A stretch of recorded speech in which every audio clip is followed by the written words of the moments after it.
আসসালামু আলাইকুম চাকরি প্রত্যাশী ভাই বোনেরা। পল্লী বিদ্যুৎ পল্লী বিদ্যুৎ নিয়োগ সার্কুলার সকল জেলার জন্য 2025 সালে এটা প্রকাশ পেয়েছে। 7 আগস্ট এই নিউজটা প্রকাশ পেয়েছে। এখানে যারা আপনারা পল্লী বিদ্যুতে চাকরি করতে চান তাদের জন্য সুখবর। পল্লী বিদ্যুৎ নিয়োগ 2025 কর্তৃপক্ষ হতে 7 আগস্ট 2025 সালে এটা প্রকাশ পেয়েছে নিয়োগ বিজ্ঞপ্তিটা। পল্লী বিদ্যুৎ সমিতি মোট 9 জনকে 3টি জব ক্যাটাগরি পদে যোগ্যতা সম্পন্ন ও অভিজ্ঞতা সম্পন্ন নারী ও পুরুষকে স্থায়ীভাবে চাকরি দেওয়ার জন্য পল্লী বিদ্যুৎ নিয়োগ 2025 প্রকাশ করা হয়েছে। স্থায়ীভাবে 9 জনকে 3টি জব ক্যাটাগরিতে। ঠিক আছে। এই যে সরাসরি ডাকযোগে অনলাইনে পল্লী বিদ্যুৎ চাকরির আবেদন করা লাগবে।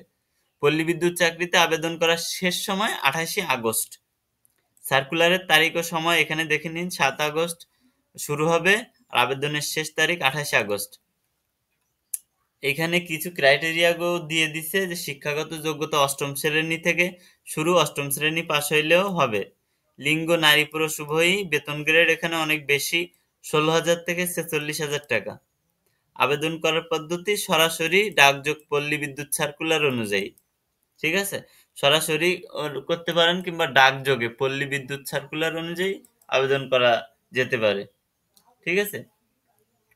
তা প্রকাশের তারিখ হচ্ছে 7 তারিখ, আবেদনের শুরু 7 তারিখে, এরপর আবেদনের শেষ 28 আগস্ট। আপনারা যারা করতে চান তারা তারা হচ্ছে ডাকযোগে পল্লী বিদ্যুৎ সার্কুলার অনুযায়ী আপনারা আবেদন করতে পারবেন।